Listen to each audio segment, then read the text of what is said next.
Alors, les maladies inflammatoires chroniques de l'intestin, ou MICI, sont des maladies qui touchent l'intestin et qui se caractérisent par une inflammation inappropriée de la muqueuse intestinale. Donc il existe deux types de maladies inflammatoires chroniques de l'intestin, la maladie de Crohn d'une part et la rectocolite hémorragique d'autre part. Ce sont des maladies relativement proches, cependant il existe des différences importantes. La rectocolite hémorragique touche uniquement le rectum et le côlon, alors que la maladie de Crohn peut toucher l'ensemble du tube digestif, de la bouche jusqu'à l'anus. Concernant les différences entre la maladie de Crohn et la rectocolite hémorragique, la différence majeure, c'est que la maladie de Crohn touche l'intestin avec des intervalles de muqueuse saine, c'est-à-dire qu'à côté d'une zone lésée existe possiblement une zone complètement normale, alors que dans la rectocolite hémorragique, les lésions sont d'un seul tenant et homogènes.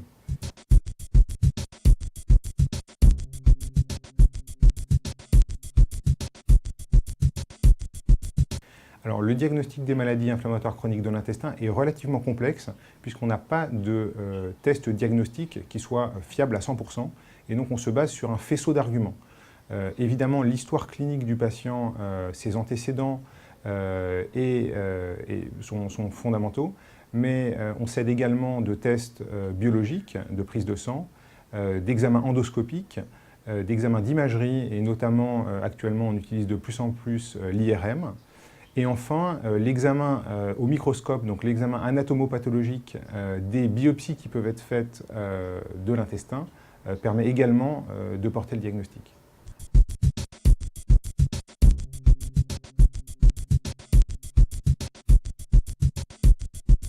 Donc l'incidence des maladies inflammatoires chroniques de l'intestin en France et dans les pays occidentaux est en augmentation croissante. Et on considère actuellement qu'approximativement une personne sur 100 aura une maladie inflammatoire chronique de l'intestin au cours de sa vie, ce qui est un chiffre absolument impressionnant. Actuellement en France, une personne sur 500 à une personne sur 1000 est atteinte d'une maladie inflammatoire chronique de l'intestin, que ce soit maladie de Crohn ou rectocolite hémorragique. Il semble également que l'incidence de ces maladies soit légèrement plus importante chez la femme que chez l'homme. La cause des maladies inflammatoires chroniques de l'intestin reste à ce jour inconnue. Cependant, grâce au progrès de la recherche, et notamment de la recherche récente, différentes pistes se sont ouvertes récemment. Donc, tout d'abord, les grandes études génétiques qui ont été réalisées ces dernières années ont permis d'identifier une centaine de gènes de prédisposition aux maladies inflammatoires chroniques de l'intestin. Et donc, il y a clairement un facteur génétique dans ces maladies. Il existe d'ailleurs des formes familiales.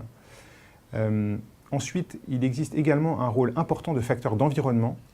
Le tabac est probablement le facteur d'environnement le mieux connu et le mieux étudié, puisque le tabac est un facteur de risque important de maladie de Crohn, et notamment de maladie de Crohn sévère, alors qu'inversement, c'est un facteur protecteur de la rectocolite hémorragique. Et cette distinction reste à ce jour mal expliquée. Parmi les facteurs qui influencent probablement l'apparition de ces maladies inflammatoires chroniques de l'intestin, il existe des facteurs d'environnement qui sont mal identifiés à ce jour, probablement des facteurs qui sont liés à notre mode de vie occidental.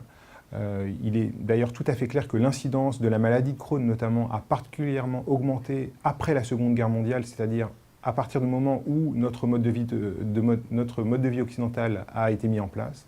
Et de la même manière, dans les pays actuellement émergents et qui ont de plus en plus un mode de vie occidental, comme par exemple la Chine, l'incidence de la maladie de Crohn est également croissante de manière importante.